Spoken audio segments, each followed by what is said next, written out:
Assalamualaikum warahmatullahi wabarakatuh. Di sini saya dari kelompok 8. Saya akan membahas mengenai limbah padat kelapa sawit bersama anggota kelompok saya. Sebelum itu, izinkan saya untuk memperkenalkan diri saya dan teman-teman saya. Perkenalkan, nama saya Lengkar Farizi dengan NIM 02, Vera Lorencia Sembiring dengan NIM 40, dan Tiara Karisma dengan NIM 59. Baiklah, untuk mempersingkat waktu, langsung saja kita ke materi pembahasan. Di sini saya Tiara Karisma dengan NIM 59 akan menjelaskan pengertian kelapa sawit. Tanaman kelapa sawit merupakan salah satu jenis tanaman perkebunan yang menduduki posisi penting dalam sektor pertanian dan sektor perkebunan. Kelapa sawit juga merupakan komoditi andalan Indonesia yang perkembangannya sangat pesat. Lahan yang optimal untuk kelapa sawit harus mengacu pada 3 faktor.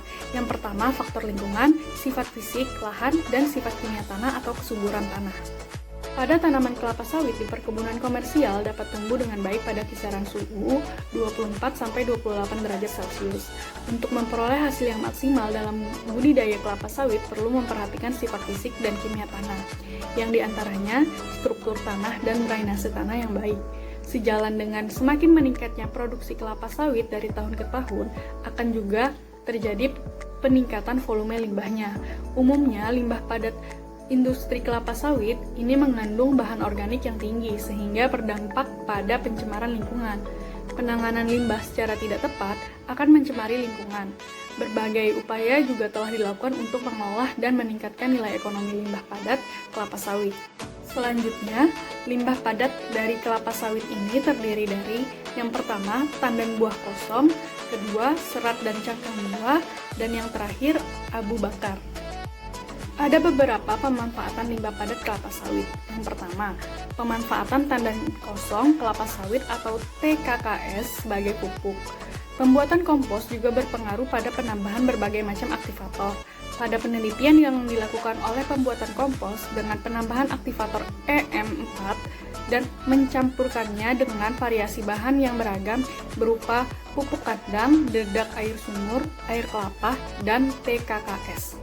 Dan berdasarkan hasil pengamatan tekstur dan hasil pengomposan serta hasil pengaplikasian terhadap tanaman cabai dan jagung, diketahui bahwa kompos dengan komposisi pupuk kandang 0,5 kg, dedak 0,5 kg, air sumur 2 liter, air kelapa 0,1 liter, EM4 0,1 liter, dan TKKS 10 kg adalah kompos terbaik karena memenuhi dan bahkan melebihi standar kompos SNI yaitu 19 strip 7030-2004 tentang kandungan N total 0,40% dan P total 0,1%. Sedangkan dari hasil pengujian laboratorium terhadap kompos P menunjukkan bahwa kandungan N total 0,2725% dan P 1,30%, dan pengaplikasian yang dilakukan juga dibandingkan dengan tanaman cabai dan jagung yang diberi pupuk kompos TKKS adalah lebih berat dibandingkan dengan tanaman yang diberi pupuk yang lain. Baiklah, saya Vera Lorencia Sembiring, NIM 40, akan melanjutkan pembahasan tentang limbah padat pada sawit, pemanfaatan limbah padat pada sawit. Di sini, saya akan melanjutkan penjelasan dari Tiara Karisma. 2. Pemanfaatan tandan kosong kelapa sawit TK atau TTKS sebagai bioetanol. Salah satu teknologi berpeluang dikembangkan untuk mendukung penggandaan energi adalah produk bioetanol. Penelitian yang dilakukan Luki dan Erwan Adi ini bertujuan untuk memanfaatkan limbah kelapa sawit sebagai bahan baku pembuatan bioetanol dengan proses hidrolisis dan fermentasi menggunakan bakteri Geomonas mobilis. Selanjutnya, 3. Pemanfaatan cangkang kelapa sawit sebagai karbon atau arang aktif. Tempurung kelapa sawit dapat dimanfaatkan sebagai arang aktif. Karbon atau arang aktif adalah arang yang diaktifkan dengan cara perendaman dalam bahan kimia atau dengan cara mengalirkan uap panas ke dalam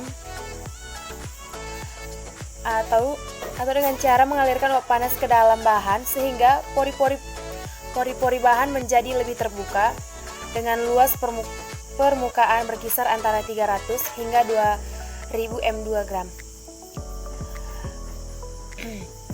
Arang aktif banyak digunakan sebagai adsorben, pemurnian gas,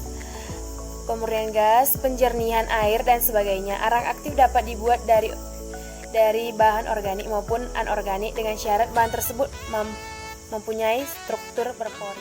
Masuki poin yang keempat, yaitu bahan bakar pembangkit listrik tenaga uap.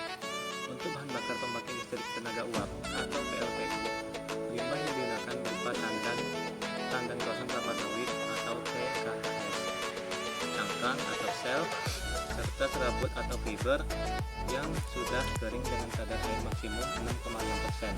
Adapun kalori yang terkandung pada masing-masing sampel hasil uji laboratorium yang sudah terlebih dahulu diolah, yaitu 1. Cangkang mengandung kalori sebesar 5,656,7127. Yang kedua, serabut mengandung kalori sebesar 4.875,7857. Yang ketiga, tandan kosong kelapa sawit mengandung kalori sebesar 4.492,7436. Baiklah, langsung saja kita ke kesimpulan pada materi kali ini, yaitu 1. Limbah padat kelapa sawit berupa tandan kosong kelapa sawit atau TKKS dapat dimanfaatkan sebagai pupuk, bahan bakar pembangkit listrik tenaga biomasa atau PLT biomasa, dan sebagai bahan baku pembuatan bioetanol dengan berbagai proses. Kemudian yang kedua, limbah padat kelapa sawit berupa cangkang kelapa sawit yang paling umum dimanfaatkan sebagai arang ataupun karbon aktif. Namun dengan penelitian yang dikembangkan bahwa cangkang kelapa sawit dapat dimanfaatkan sebagai pembuatan pupuk cair, kalium sulfat, pengawet alami tahu, dan bahan bakar biomasa serta briket. Demikianlah penyampaian materi dari kelompok kami. Apabila terdapat kesalahan dan kekurangan, mohon dimaafkan. Dan saya akhiri dengan wabillahi taufiq wal hidayah. Wassalamualaikum warahmatullahi wabarakatuh.